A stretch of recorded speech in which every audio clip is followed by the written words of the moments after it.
நீ அழுகாதப்பா, எனக்கு அழுக வருது.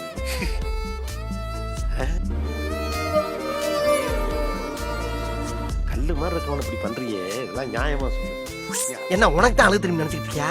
நான்லாம் அழ ஆரம்பிச்சுன்னா மாசக்கணக்கு அழுவேன். அம்புட்டு அழுங்க அடக்கி வச்சுட்டு உட்காந்துருக்கேன். ரிலேட்டிவ்ஸ் அல்லது உங்க கூட இருக்கிறவங்க கஷ்டத்துல அல்லது லவ் ஃபெயிலியர்ல இருக்கும்போது அழாதீங்கன்னு சொல்றதுதான் பெஸ்ட் அட்வைஸ் நினைக்கிற பர்சனா நீங்க. இந்த வீடியோ உங்களுக்கு தான். பொதுவா ஆண்கள் எமோஷனலி ரொம்ப ஸ்ட்ராங்கா இருப்பாங்க, சீக்கிரமா அழ மாட்டாங்க, எமோஷன்ஸை வெளிக்காட்ட மாட்டாங்க. ஆனா பெண்கள் எமோஷனலி ரொம்ப வீக்கானவங்க, சின்ன சின்ன விஷயத்துக்கும் அழுவாங்க, எமோஷனலி அன்ஸ்டேபிளா இருப்பாங்க அப்படின்னு சொல்றத நம்ம கேட்டிருப்போம்.